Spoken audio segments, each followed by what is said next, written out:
Adventist World Radio, the voice of hope. Radio feon'ny fanantenana na ny AWR. Semana kuaniwa radio manerantan lefeoni fanantena ni tundato kiazava. Onoa, efa mba natsiaro tena ho irery ve ianao? Tadidiko hatrany mantsy fa indray lohataona ny taona 527. Izay fotoana izay no fotoana nahatserovako tena ho irery ho ity lehilahy iray. Vao nahavita ny taona voalohany tamin'ny fianarako tao amin'ny Atlantic Union College aho, tao amin'ny tanàna kely ao Nouvelle-Angleterre, miala 570 miles na 570 kilometatra mahery andrefan'ny Boston. Nisafidy aho ireo tompon'andraikitra tao amin'ity fianarana ity mba andehanako any Brésil amin'ny maha misionera. Za nefa tsy mbola nanao dia lavitra nihoatra ny États-Unis mihitsy hatramin'izay. Nandeha fiaramanidina tao Sao Paulo aho, avy eo dia nakany Belém any Brésil akaiky nohon'ny Amazone mba hamonjy ireo ekipa misionera mpitsabona antsoina hoe Luzerio fahaenina. Nandritry ny iray volana dia tsy afaka nifandray tamin'ireo olona izay nahazatra nanodidina anay mihitsy izahay satria nakany Amazone. Nisy aza fotoana izay tena nalelovako sy nahatserovako mafy dia mafy ny tany tena fonenako nandritry ny diako tany. Dia nieritreritra momba ireo ray aman-dreniko aho, indrindra fa le tovavy anankiray izay niona tamiko antsoina hoe Tiny. Tsy androko izay verenako avy nanao izany mission izany mba azahoako taratasy fotsiny avy aminy. Na tsy nisy aza ny finday, ny email, ny fax sy ny hafa rehetra tamin'izany, dia ny taratasy rery ihany no hanina ampifandray ahy tamin'ireo ray aman-dreniko sy ilay tovavy izay tsy niala tato an-tsaiko. Izany nahatsapako fa any lavitra any dia misy olona miahy sy tia ahy. Eny, taratasy ray monja dia efa afaka mampisy fahasamihafana be dia be eo amin'ny fiainana. Porofon'izany izay tena nahagaga dia ny fifandraisako tsy tapaka tamin'ny Tiny tamin'ny alalan'ny taratasy izay nitondra anay teo amin'ny fanambadiana.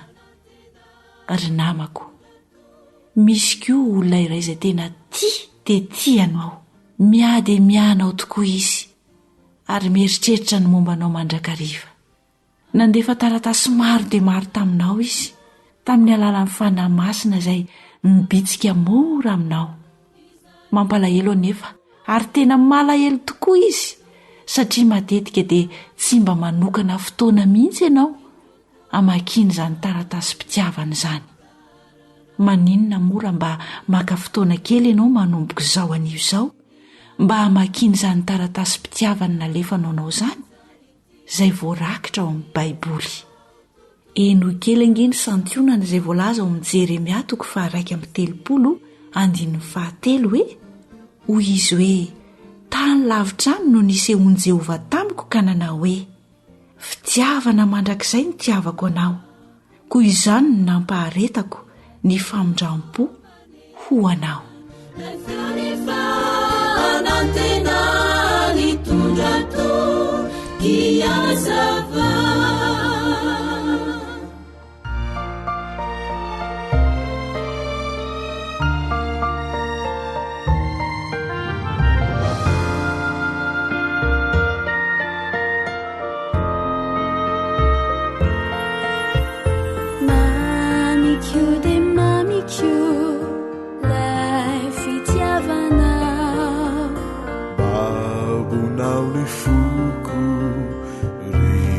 Jesosy tompo ao fitaina be tsy voatanisa teny tsotrano ambalako etikanao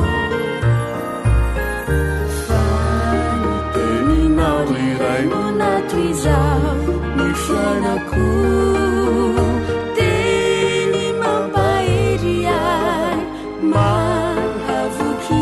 fanay misafidikuriradenianao nisitaka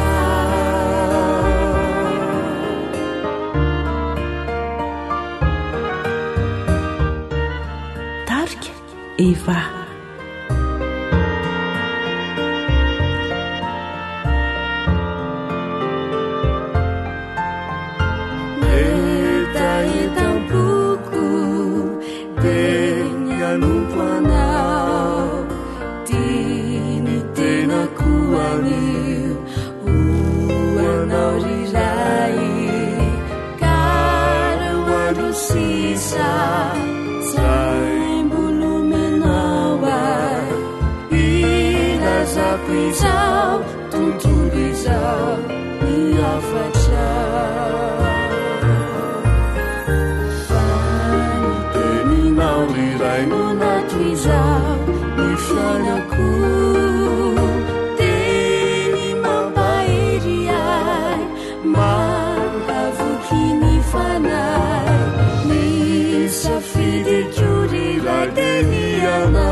sitaka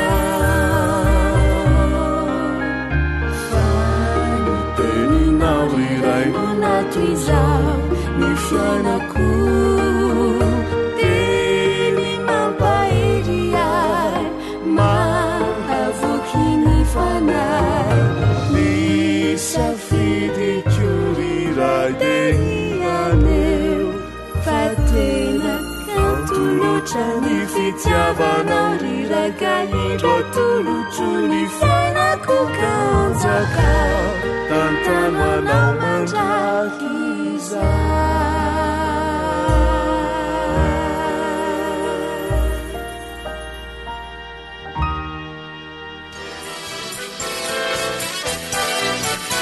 AWR manolotra ho anao feon'ny fonantena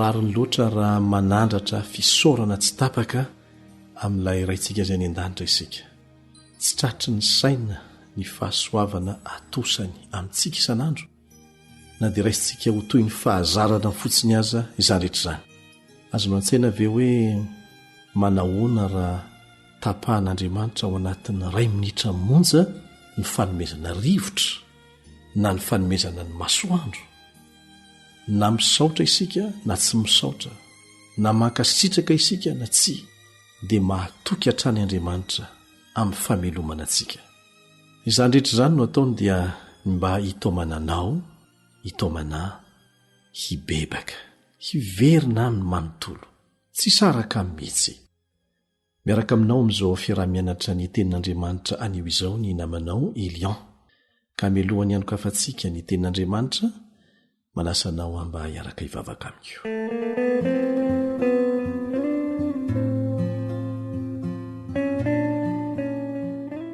rainay izay ny an-danitra ho amasinina neny anaranao ho tonga neny fanjakanao atao any sitraponao ety ata tahaka neny an-danitra ny voninahitra ho anao ririany mandrakizay fa ny fahasoavana izay fataonao aminay dia angatahanay mba hitoy hatrany ampio anefa izay tompo mba tsy hanao tsinitsinina n'izany fahasoavana izany fa mba ho tianao tahaka ny tiavanao anay amin'ny anaran'i Jesosy no angatahanay amin'ny fomba manokana amin'ity anio ity mba hanazavana ny sainay raha hianatra ny teninao indray izahay amin'ny anaran'i Jesosy amen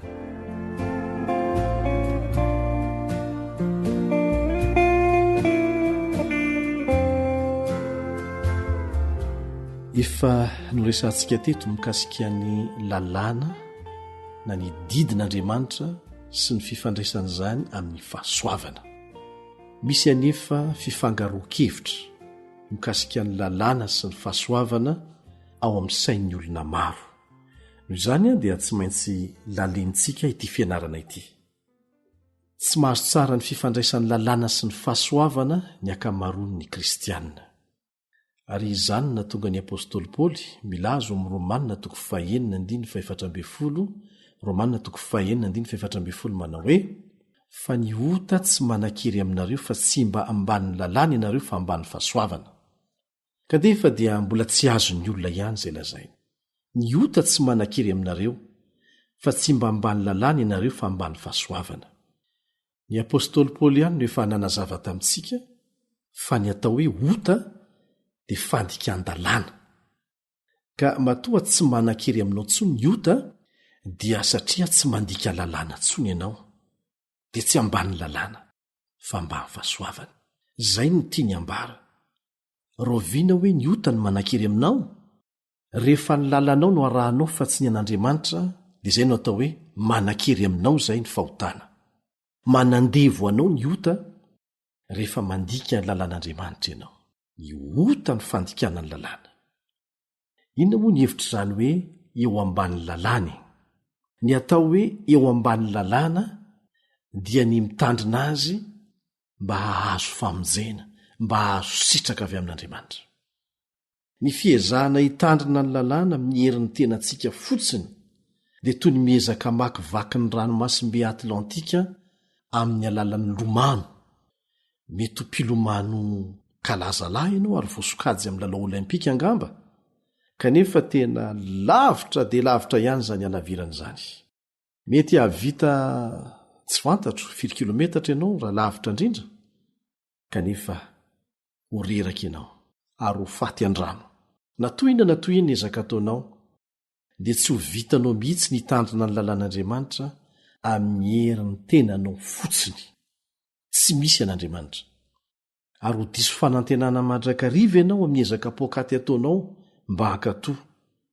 Raha toa ka everinao ho tahaky ny fitaovana ahazo mpamonjena ny fitandremana ny lalàna. Ary misy fandrika ataon'ny Satana amin'izany.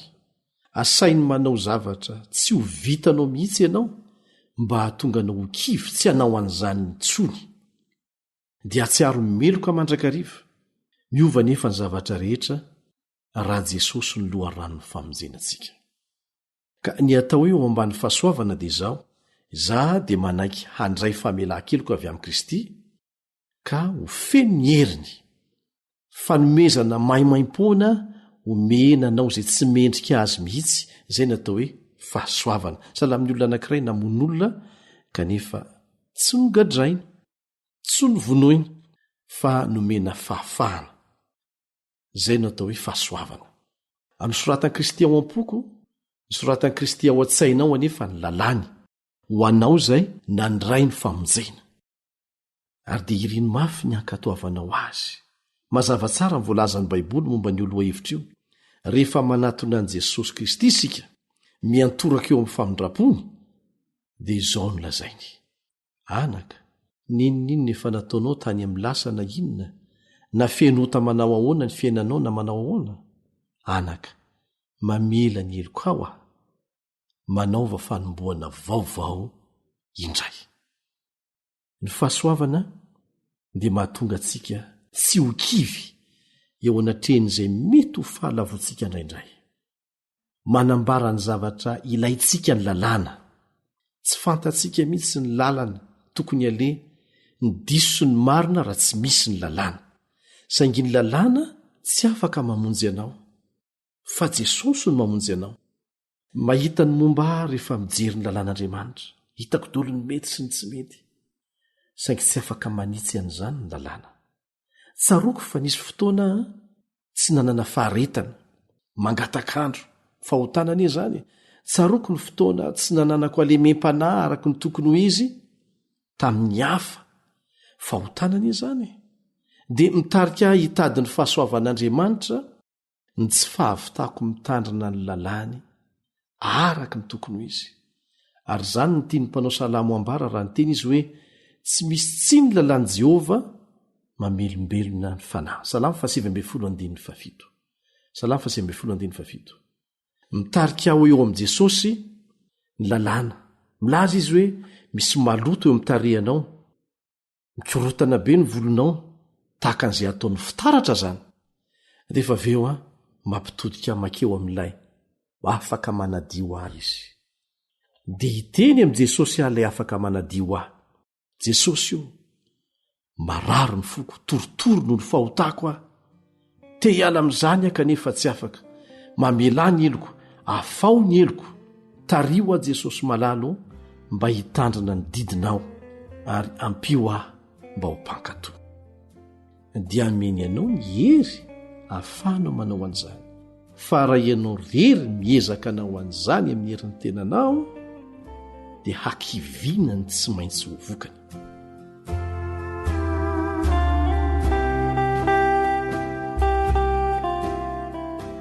Indray mandeha dia nisy mpanao lalàna anankiray nanatona an'i Jesosy, nanontany hoe mpampianatra, ny didy manao ahoana moa ny lehibe ao amin'ny lalàna? Dia hoy Jesosy taminy, tiavany Jehovah Andriamanitra ao amin'ny fonao rehetra sy ny fanahinao rehetra ary ny sainao rehetra.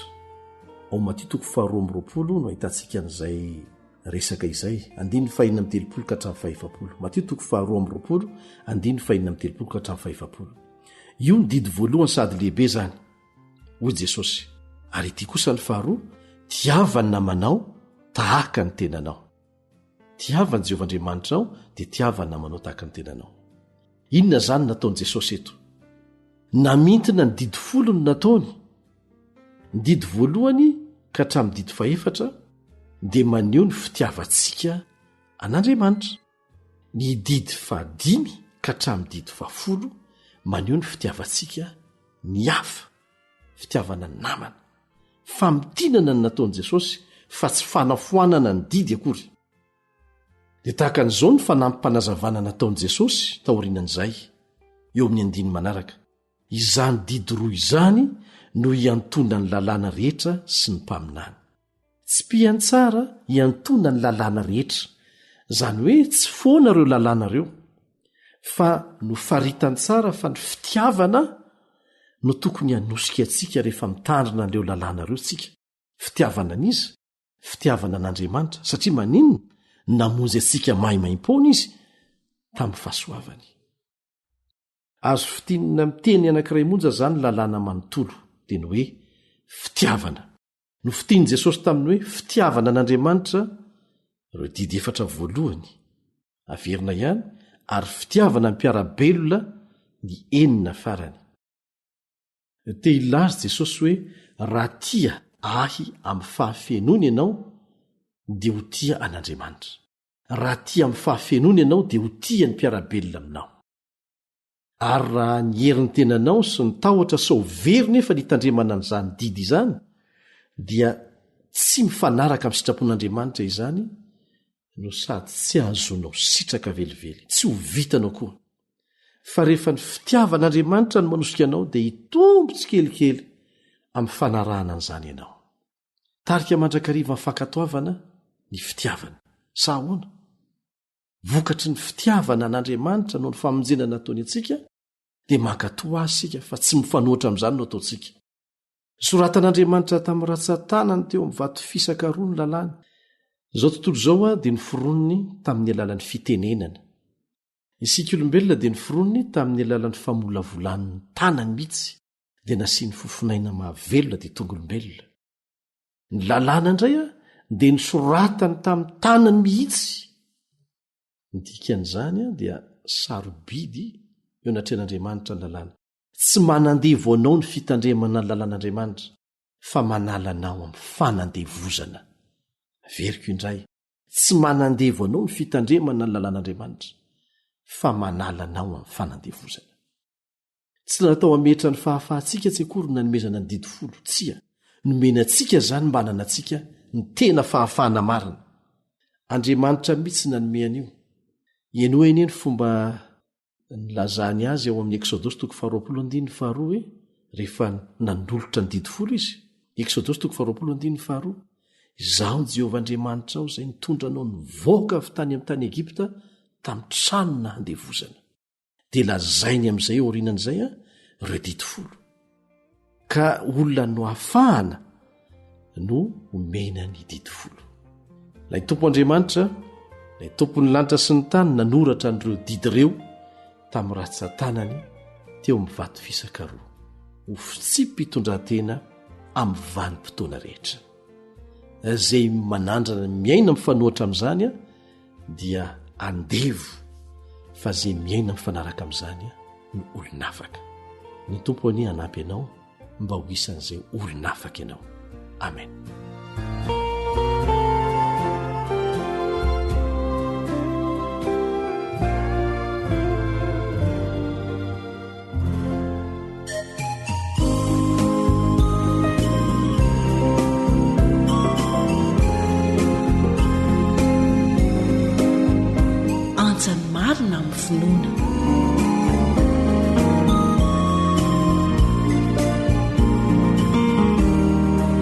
inarira izay ny otonga pakato o pakato reteniso izay manovany fo fa izay ratrizay isany andovaniray kazo ilay fiainana mandrakizay inariray izay ny otonga pakato o pakato reteniso izay manovany fo fa izay ratrizay isany andovaniray kazo ilay fiainana mandrakizay tiao Jesosy fa tiankatoanao tiao Jesosy fa tiako ianao fa ianao no namonjy ahy misaotra anao izay tiao Jesosy fa tiankatoanao tiao Jesosy feno ny herinao ompiaino pakato ka tsy anamafiny fo AWR Téléphone 034 06 797 62 033 07 170 70 tsy adalana ny tsy alana fitandremana ny lalana ny marina tsy azo lavina fa manome fafana o mariky lay fity nasehonao teo kalvary lay didim-pitiavana mitaizao amin'ny marina tsy adalana ry tsy alana fitandremana ny lalana ny marina tsy azo lavina fa manome fahafana o mariky lay fity nasehonao teo kalvary lay didim-pitiavana mitazao amin'ny marina tiao Jesosy fa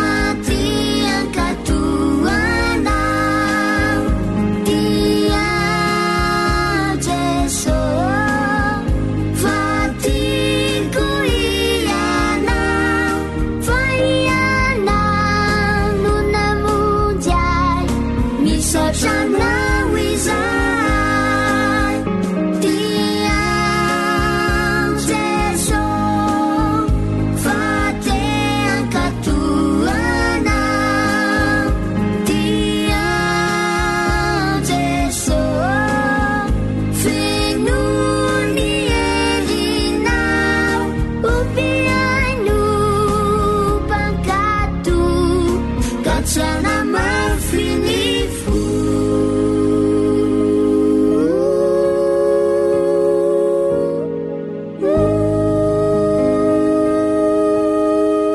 AWR feon'ny fanantenana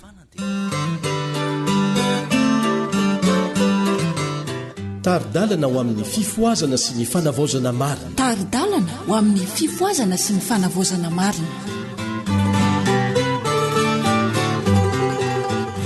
Misaotranao tsy nandiso fotoana amin'izao fiarahantsika manaraka fanentanana sy fampianarana mikasika ny fifoazana marina izao. Anio dia mikasika ny fivamposantoka sy ny tena izy no horesantsika eto. Mandasanao ary aloha hiaraka hivavaka isika.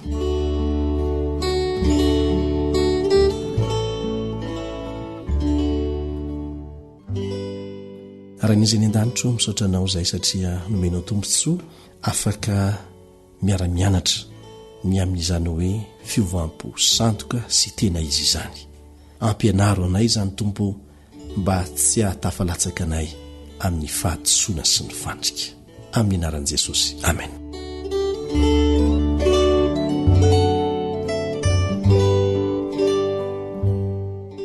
Nataiza nitoriana ny tenin'Andriamanitra tamin'ny mpahatokiana dia nahitana vokatra izay nanamarina mavy tamin'Andriamanitra ny afatra na tsy. Hita mihitsy ho ny tany afatra nentin'ny mpanompo ny fanan'Andriamanitra. Nanakery ny teny izay nitoriany. Tsapam-panota fa ny amatanjaka ny feon'ny fietreretany vokatra izany ary afaka manao fandiniana mazava tsara, tsy taitairy ny fihetseham-po fotsiny. Ny mazava izay nahazava ny olona rehetra tonga amin'izao tontolo izao no nanazava ny sainy. Resy lahatra ny amin'ny fahotana sy ny fahamarinana ary ny fitsarana ho avy izy natsapa ny fahamarinan'i Jehova ilay mpanota ary torakovitra matahotra ny iseho anatrehan'ilay mpandinika ny fo no ny lotom-pahotany. Ary tamin'ny fitebitebena fatratra no ny antsoiny hoe iza no anafaka amin'ny tenan'ity fahafatesana ity. Rehefa naseho ny fijalian'ny Kalvaria sy ny sorona sarobidina terina teo noho ny fahotan'ny olombelona dia hitany mpanota fa tsy misy afa-tsy ny fahamendren'i Kristy no ampy hanavotana ny fandikan-dalàna nataony. Ary izany ihany no afaka hampihavana azy amin'Andriamanitra. Tamin'ny finoana sy ny fanetretena no nanekeny ny zanak'ondrin'Andriamanitra izay manahitra ny fahotana izao tontolo izao. Tamin'ny alalan'ny rany Jesosy no tsy namalian'Andriamanitra ny fahotana tamin'ny lasa. Zany no endrika isehoan'ny tena fibebahana marina. Fomba fiaina vaovao. Reny fanahy reny dia nitondra vokatra maneho ny tena fibebahana marina. Nino izy? Dia natao batisa ary nitsangana avy ao amin'ny rano batisa maneho ny fitsanganana mba handeha amin'ny fiainam-baovao. Olom-baovao ao amin'ny Kristy Jesosy manomboka hatreo. Zany hoe tsy ho andevo ny filany nofo namatotra azy teo aloha intsony izy, fa hanaraka ny dia ny zanak'Andriamanitra amin'ny alalan'ny finoana azy. Hitaratra ny toetra mampanahany, hanadio ny tenany mba hadio tahaka azy. Tsy midika akory izany fa efa tanteraka avy hatrany sahady amin'ny lafiny rehetra ilay olona vao vita batisa, fa kosa ny zavatra nahakahalainy teo aloha no lasa akamaminy ankehitriny. Izay ny tiaviny dia manjary ankahalainy indray izao. Ny priry sy ny mpitompoteny fantatra dia nanjary nalemy fanahy sy tsy niavonam-po. Ny mpieboebo foana sy ny mpanambony tena nanjary nanetry tena sy nalemy fanahy. Ny mpaniratsira dia tonga feno fanajana, ny mpidoroka lasa nahony tena ary ny mpijangajanga tonga madio fiaina. Dia nafoy ireo fomba mampanao an'izao tontolo izao tsy misy antony. Tsy nitady firavaka iny ivelany izy, toy ny firandranam-bolo, ny firava-bolamena, ny fiakanjona, fa ny toetra miafina ao am-po. Izay tsy mety loha dia ny fanahy malemy sady miadana izay soa indrindra eo mason'Andriamanitra. Zany lay fivampo marina. Tsy fihetseham-po mandalo, fa fiainana miova mihitsy, toe-tsaina miova mihitsy. Nitarika fandiniana lalina ny fo sy fanetretena ny tena fifoazana marina ry havana, ary lavitry ny fanamariana tena sy ny fanamboni-tena ary ny fanambaniana ny hafa. Zao no teny entina ilazana ny fanandramana ny ainan'ireny mpanota ny ova fo reny. Nampalelovina mba hibebaka ianareo. Ary ny alahelo araka an'Andriamanitra dia niasa ho fibebahana, ho famonjena tsy hanenenana, fa miasa fahafatesana kosa ny alahelo n'izao tontolo izao. Fa indro izay nampalelovana araka an'Andriamanitra izany indrindra dia nahatonga fahazotoana manao ahoana teo aminareo. Eny fialantsiny manao ahoana, faniriana manao ahoana, zotom-po manao ahoana, famalinany ratsy manao ahoana. Tamin'izandritra izany dia nampiseho ny fahadiovanareo ny amin'ny zany raharaha izany ianareo. Hoy ny voalazan'ny apôstôly Paoly amin'ny Korintiana 2:7-7. Zany no vokatry ny asan'ny fanahin'Andriamanitra eo amin'ny olona anankiray manaiky esahany ny fanahy masina. Tsy misy pirofo ny fibebahana marina raha tsy misy fiovana, misy asa fanavozana eo amin'ny fiainan'ny mpanota anankiray. Zay ny bebaka. Raha mamerina ny tsatoka ny mpanota, mampody izay nangalariny, miaiky ny fahotany, ary tian'Andriamanitra sy ny mpiarabelona aminy, dia azo ny mpanota antoka fa vita fihavanana amin'Andriamanitra izy amin'izay fotoana izay. Ary toy izany no vokatra hita nanaraka ny fotoam-pifoazana ara-pivavahana tamin'ny andro tany aloha tamin'ny andron'ny apôstôly, fa tsy sanatria fiovana tendromolotra, fahaiza miresaka, fihetsepo niteraka ranomaso fotsiny. Tsia, ny voany no ahalalànareo azy ho Jesosy, ary tsy resaka izany vo zany fa fiovam-piainana izay tsapa fantatra azo tsapaitanana fa nitahian'Andriamanitra, ary tonga fitaovana eo ampelantanana ho famonjena ny hafa, ho fanandratana ny olombelona iverina indray amin'ny endrika namoronan'Andriamanitra azy tany amin'ny famoronana. Dia ahoana ary no ahafantarana indray ny atao hoe fifoazana sandoka? Maro amin'ny fifoazana iseho amin'ny andro moderna no ahitana toetra mifanohitra amin'ny fisehoan'ny fahasoavan'Andriamanitra izay hita teo amin'ny asan'ny mpanompon'Andriamanitra tamin'ny andron'ny apôstôly. Marina fa ao anatin'ireny fifoazana sandoka ireny dia ohatra misy fahalianana, misy fitsiketsehana be, hitombienombeny, betsaka no milaza fa ny bebaka ao anatin'izany, ary be deaibe no miditra ho anisan'ny fiangonana aza, misy fahagagahana, sitrana ny marary. Na dia izany aza, ny vokatra hita dia tsy azo inona fa vokatry ny fifoazana marina, satria tsy ahitanareo vokatra ara-panahy mifanaraka amin'izany eo amin'ny fiainana sy ny toetra n'ilay olona, ary ny fanajana ny didin'Andriamanitra dia lavitra azy ireo. Ny fahazavana izay nidedadeda tahaka ny afo milolo tao anatin'ny fotoana fohy dia voasehidra ny fotoana maty vetivety, ary mainka aza ny kitroka noho ny teo aloha ny aizina hita avy eo. Zany no fifoazana sandoka. Matetika loatra ny fifoazana eo amin'ny vahoaka amin'ny fifoazana sandoka no vokatry ny fientanentana ny eritreritra fotsiny, fa nahitairana fihetsepo fotsiny ihany, amin'ny fitiavana zava-baovao arahana fihetsiketsehana malaitra tampoka. Ny olona resy lahatra amin'izany fomba izany dia manjary tsy manana faniriana firy iaino handalina ny fahamarinan'ny Baiboly. Ary ao anatin'ilay fifoazana sandoka dia tsy misy an'izay fiainona sy fahandalinana ny fahamarinan'ny Baiboly izany. Tsy liana loatra andreny teny vavolombelony mpaminany sy ny apôstôly izy, izay rehetra mety mamely azy ao anatin'ny fanahy faminina sy ny ten'Andriamanitra dia ialany avokoa. Raha tsy misy zavatra manaitaitra manetsiketsika ny fo sy ny vatana ao amin'ny fampompivavahana anankiray dia lasa tsy mahasarika azy. Fivavahana amin'ny lalao fihetsepo fotsiny no tena akamaminy sy iainany. Tsy mampiraika azy intsony ny afatra izay miteny amin'ny saina tsy fehezin'ny fihetsepo, dia tsy inoy ny fampitandremana mazava avy amin'ny tenin'Andriamanitra izay mikasika mivantana ny fiainany sy ny tompontsoan'ny hoaviny mandrakizay. Tapena ny sofiny rehefa izany no resahana. Ny fifandraisan'ny tsiraray akaiky amin'Andriamanitra sy ny fanarahana ireo fahamarinana izay azo antoka fa haritra mandrakizay ny zava-dehibe indrindra eo amin'ny fiainana ho an'ny fanahy rehetra tena mibebaka marina. Fa tsy fihetsepo mandalo arahana hetsika mafana vetivety toy ny afo milolo fotsiny akory.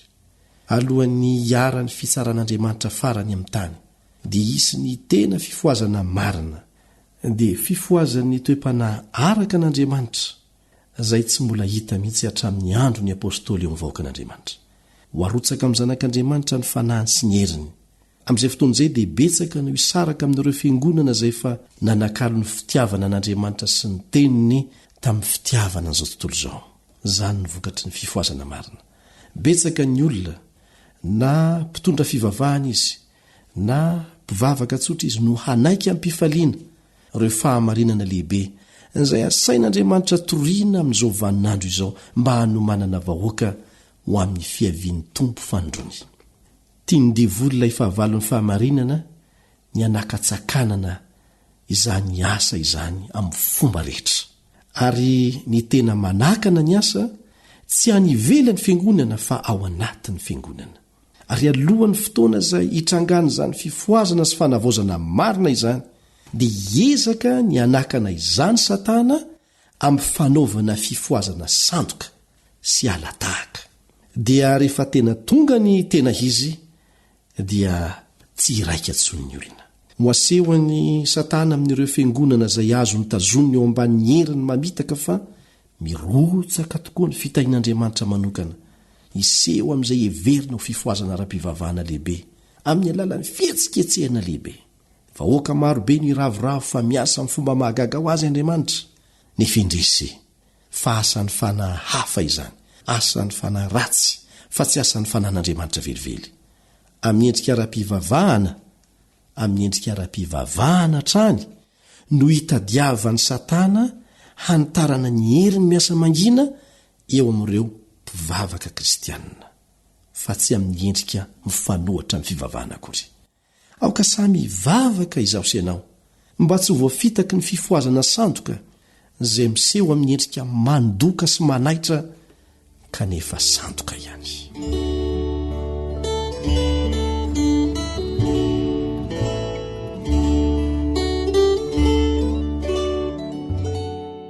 Aoka tsy ho voafitaka isika. Betsaka tamin'ny fifoazana niseho nandritra ny tapany farany tamin'ny taonjato farany teo no efa niasany ireny hery mamitaka ireny. Ary mbola iseho indray izany amin'ny fihetsiketsehana izay hitatra bebe kokoa amin'ny ho avy. Misy fihetseham-po taitaitra, fampifangarona ny marina sy ny diso, arahana fahagagana mamitaka izay voakendry indrindra ho entiny mandiso lalana ireo olon-tsotra tsy ampy fahalalana ny tenin'Andriamanitra. Ary izany ene no antony tsy maintsy any an-tanana antsika hianatra tsara ny tenin'Andriamanitra. Tsy misy na iza tokony voafitaka nefa. Eo amin'ny fahazavan'ny tenin'Andriamanitra dia tsy sarotra ny mahafantatra ny tena toetra n'ireny fihetsiketsehana ireny. Naoviana ny olona no manao atsirambina ny teny vavolombelon'ny Baiboly. Miala amin'ireny fahamarinana mazava ireny. Miala amin'ny didin'Andriamanitra izay fisedranany fanahy iray mitaky fandavatena sy fahafoizana n'izao tontolo izao, dia azo tsinkantoka fa tsy mirotsaka amin'izany ny fitahin'Andriamanitra. Ary araka ny fitsipika izay nomeny Kristy hoe ny vono no afantaranareo azy ao Mateo 7:20, dia ahitana marimarina fa tsy asa ny fanan'Andriamanitra reny fihetsiketsehana manahitaitra fotsiny ireny, tsy mitondra fiovantoetra eo amin'ny olona anankiray. Nanambarany tenany tamin'ny olona tamin'ny alalan'ireo fahamarinana voarakitra ao amin'ny tenin'ny Andriamanitra. Ary ireny dia ampinga miaro amin'ny fankapanahy fihetsiko Satana. Ny fanaovana tsirambina n'ireny fahamarinana ireny no mampidanadana ny varavarana idiran'ny ratsy izay mielipatra traizatraiza eo amin'izao tontolo izao ara-pivavahana. Mampiavaka ny fifoazana sandoka ny tsy fisian'ny fandalinana ny tenin'Andriamanitra, ny tsy fisian'ny fitiavana manokana ny tenin'Andriamanitra. Ny toetra ny lalàn'Andriamanitra sy ny mahazava-dehibe azy dia azo lazaina fa very tsy eo imaso intsony vokatra izany. Ny fiheverana tsy marina momba ny toetra ny lalàn'Andriamanitra, ny faharetan'izany didin'Andriamanitra izany ho mandrakizay sy ny tsy maintsy hitandremana n'izany no sedra azo antoka. Ary ny fahatsoakevitra mikasika an'izany dia nitarika ho amin'ny fahatsoakevitra momba ny fifandraisan'ny lalàna amin'ny fivoam-po sy ny fanamasinana, ary dia mampitambotsitra ny filamatry ny fitiavam-bavaka ao amin'ny fiangonana maro ankehitriny.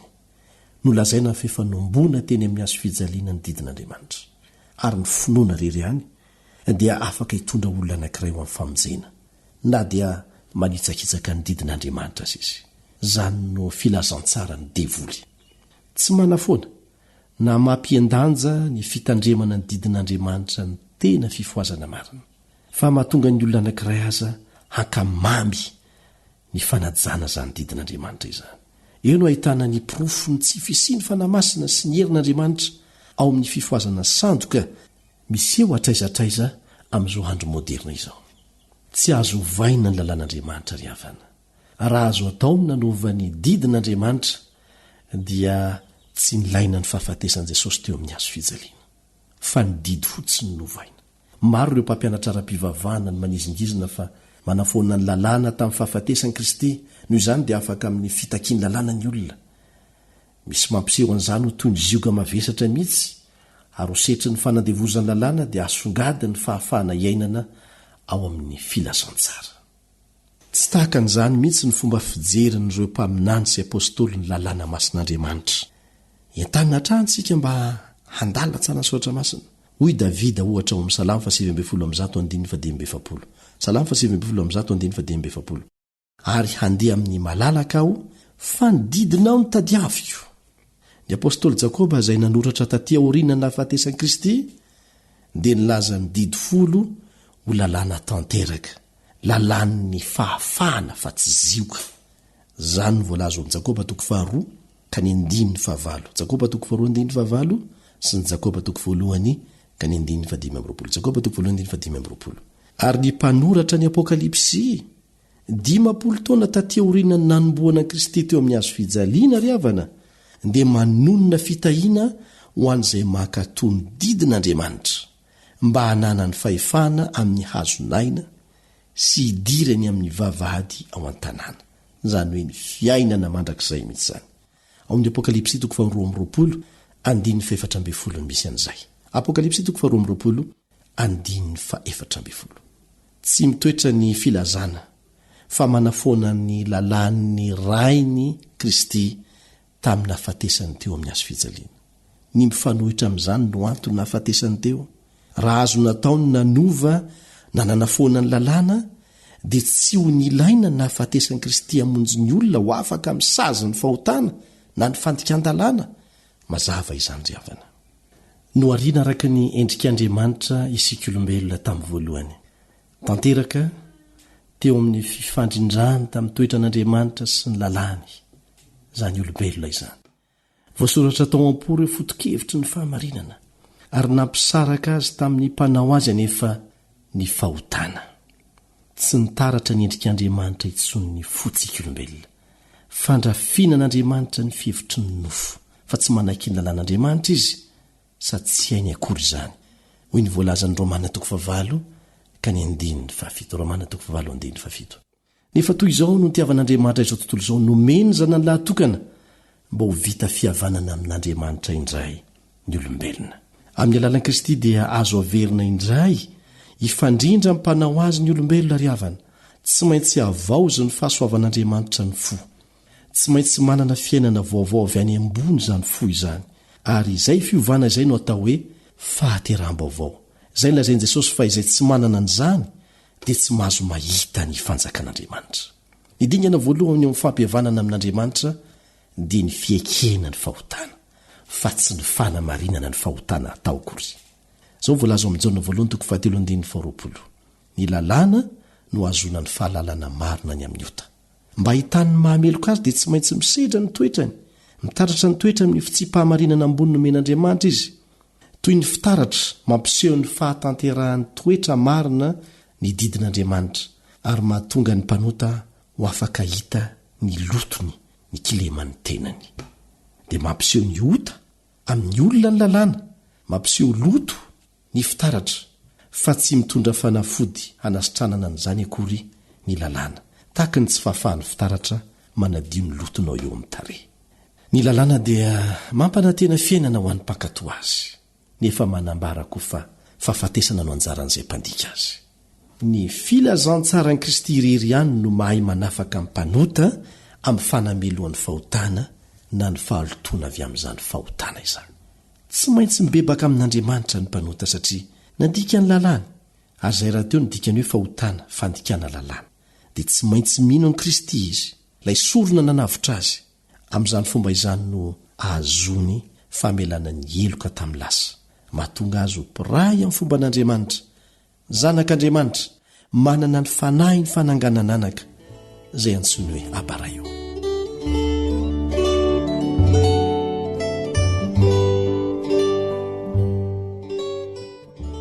manana fahafahana handika ny lalàn'andriamanitra ary ve zao lay olona zay nateraka indray. Hoy Paoly, koa mahafoana ny lalàna amin'ny finoana va isika? Sanatria izany, fa mampiorina tsara ny lalàna isika. Ataotsika izay efa matiny amin'ny ota ahoana no velona amin'izany indray. Dia izao koa nolazain'ny apôstôly Jaona, fa izao ny fitiavana an'Andriamanitra, dia nitandremantsika ny didiny sady tsy mavesatra ny didiny. Jaona 1:5-9 izany. Mbola azonao jerena koa ny Rômana 4:1-13. Rômana 4:9. Ao amin'ny fahateram-baovao dia ampifandrindrana amin'ny an'Andriamanitra ny fo ny olona anankiray zay niekeloka rehefa mifanaraka amin'ny lalàny. Rehefa tanteraka ao amin'ny mpanota io fanovana lehibe io dia tafafindra ny ala tamin'ny fahafatesana ao amin'ny fiainana izy zany, avy amin'ny fahotana ho amin'ny fahamasinana, avy tamin'ny fandikan-dalàna sy ny fikomiana ho amin'ny fankatoavana sy ny fahatokiana. Tsara aloha ny anavana tsara ny hevitry ny hoe masina sy ny hoe fanamasinana. Ny hoe masina dia voatokana ho an'Andriamanitra ny dikany, fa tsy hoe tanteraka tsy misy tsiny akory. Ary ny hoe fanamasinana dia ny fitomboana ara-panahy iainan'ny olona anankiray vao avy nanapa-kevitra hanaraka an'i Jesosy. Zay ny dikany hoe fanamasinana. Marobe ny hevi-diso momba ny fahamasinana mipotra amin'ny fanaovana tsirambina na fitsipahana ny lalàn'Andriamanitra, ary manatoerana eo amin'ny fitsiketsehana ara-pivavahana miseho atraizatraiza amin'izao tontolo izao zany.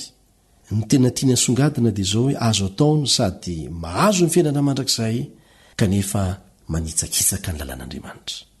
Sady diso zany foto-kevitra izany amin'ny mahafampianarana azy no mampididoza mivokany eo amin'ny fiainana. Ary noho izany fankasitrahany be sy ny maro zany fampianarana mamevahana ny fandikan-dalàna zany no maika koa ilantsika ny hananana fahalalana marina ny amin'izay ampianarany soratra masina momba n'izany. Zao ny voalaza ny tenin'Andriamanitra, manamasina azy amin'ny fahamarinana ny teninao ny fahamarinana. Jaona 7:7. Inona no asan'ny fanahy masina? Lazain'i Jesosy tamin'ny mpianany fa izao no asan'ny fanahy masina. Ao amin'ny Jaona 5:7. Raha tonga ny fanahy fahamarinana dia izy no hitari-dalana anareo amin'ny marina rehetra, fa tsy ho amin'ny fandikana ny didin'Andriamanitra akory. Ahoana hoe Jesosy nitandrina ny didiny raiko aho, izaho manao izay sitrany mandrakariva. Ao amin'ny Jaona 5:5-7 no ahitantsika an'izany, sy ny Jaona 5:7-7. Ny fomba iray hafantarana ny vokatry ny fifoazana sy ny fanavaozana marina eo amin'ny fiainan'ny olona anankiray dia ny fanetretena. Tsy misy toerana ho an'ny fireriana eo amin'ny fiainan'ny olona anankiray nandalo ny fifoazana sy ny fanavaozana marina.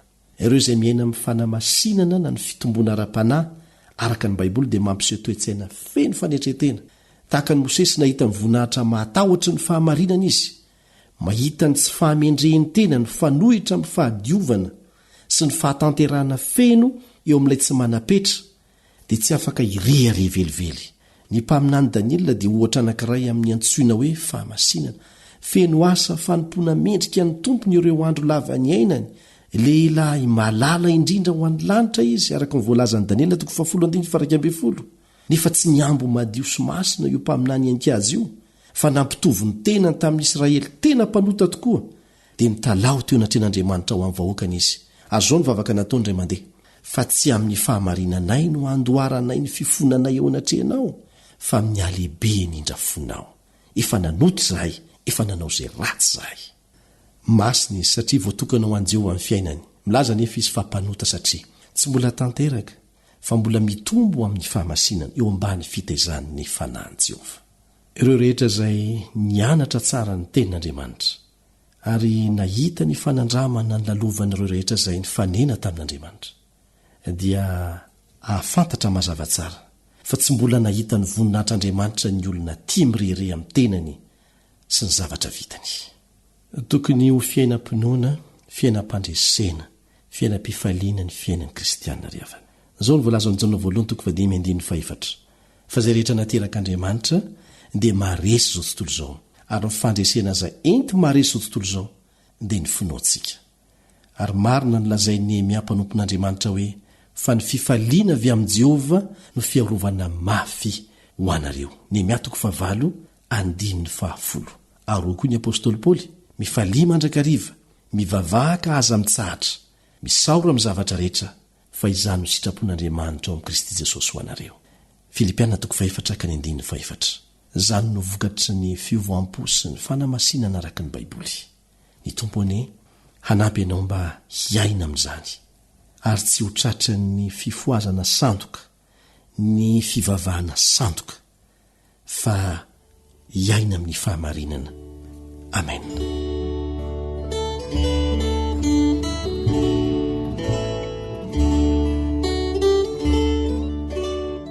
Jesosy zokinay tsara indrindro, efa nilaza ianao fa raha ianao no manafaka dia ho afaka tokoa zahay. Raha ianao no avela hanjaka sy hitarika dia tsy ho very zahay. Koa tario re zahay ary omeo anay ny fiovanpo marina mahitsy avy aminao ary ao aminao rery ihany. Amin'ny anaran'i Jesosy no angatahanay izany vavaka izany. Amen.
Teninao no fahamarinana.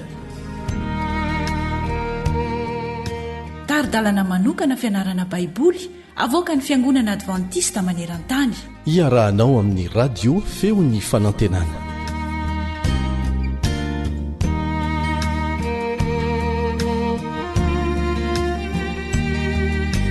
Faly tafahoana aminao ny mpiara-mianatra aminao Kaleba Ndretsikivy. Nianatra ny amin'ny fitantanana ny fananan'Andriamanitra sika tamin'izao lesona izao ary ho farana antsika ao anatin'ny andro vitsivitsy izany loa hevitra izany ho fantaritsika ny amin'ireo valisoa ho azon'ny mpitantana mahatoky inga ny ampitombo ny fahalalantsika ara-panahy izao fiarah-mianatra izao andeha hivavaka isika ety am-panomboana.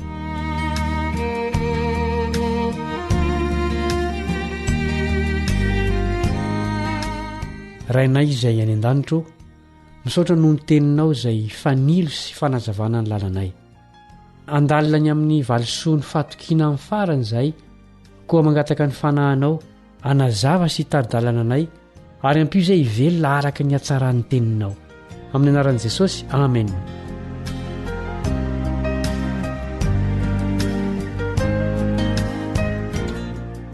teny mahafinaritra nataon'i Jesosy no andininy ataontsika tsenjery amin'izao fiarah-mianatra izao dia ny Mateo 5:20 inoko fa efa hainao tsenjery raha teo izany andininy izany nefa andeha mbola irantsika mamirina ihany. Mateo 5:20 hoy ny tompony taminy tsara izany ry mpanompo tsara sady mahatoky nahatoky tamin'ny kely ianao dia ho tendreko ho mpanapaka ny be midira amin'ny fifalian'ny tomponao. hoy ny tompony taminy tsara izany ry mpanompo tsara sady mahatoky nahatoky tamin'ny kely ianao dia ho tendreko ho mpanapaka ny be midira amin'ny fifalian'ny tomponao. tsy ny fitondrantenantsika tsara velively no amonjenantsika misongadina mazava tsara izany foto-kevitra izany ao amin'ny tenin'Andriamanitra iray manontolo. na izany aza dia mampanantenantsika Andriamanitra araka izay vohitantsika tao amin'ny tsenjery teo fa omen'Andriamanitra voninahitra manokana ny olona nanaiky an'i Jesosy sy nahatoky tahaka azy. manentana antsika izany teny fampanantenana izany mba hanana fiainana mahatoky sy masina amin'izao andro izao. azo ny mpanjaka Davida tsara ny amin'izany fiainana masina izany sy ny tokony hankatoavantsika ny didin'Andriamanitra. eno inge ny teniny Salamy 8:7-12. Salamy 8:7-12. tsy misy tsi ny lalan'i Jehova mamelombelona ny fanahy mahatoky ny teny vavolombelon'i Jehova mahendry ny kely saina. mahitsy ny fandidian'i Jehova mahafaly ny fo madio ny didin'i Jehova mampazava ny maso. madio ny fahatahorana an'i Jehova maharitra mandrakizay. marina ny fitsipika Jehova eny mahitsy avokoa. irina noho ny volameny ireny eny noho ny tena volamena betsaka aza ary mamy noho ny tantely eny noho ny tantely mitete avy amin'ny tohotra. ary ny mpanomponao dia azavainy ireny amin'ny fitandremana azy misy valiny lehibe. misy valiny lehibe tsy amin'ny ho avy ihany fa na dia ankehitriny aza ny fitandremana ny didy sy ny fitsipik'Andriamanitra. ny fotoana faratampony andraisana ny valisoa ny fahatokiana dia amin'ny fiverenan'i Jesosy. inona moa izy ireo ary tena azo antoka ve fa handray azy ireny isika? hovaliantsika amin'izao fiarah-mianatra izao ireo fanontaniana ireo koa dia aza manapaka ny fiarah-mianatra raha azo atao. izay no isarantsika androany manome fotoananao amin'ny fizarana manaraka ny mpiarah-mianatra aminao Kaleba Ndretsikivy.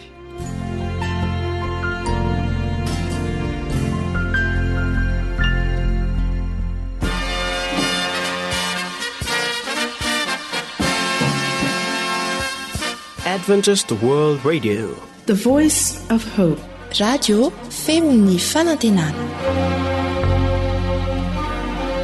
Ny farana treto ny fanarahanao ny fandaharan'ny radio Feo Fanantenana na ny AWR amin'ny teny malagasy.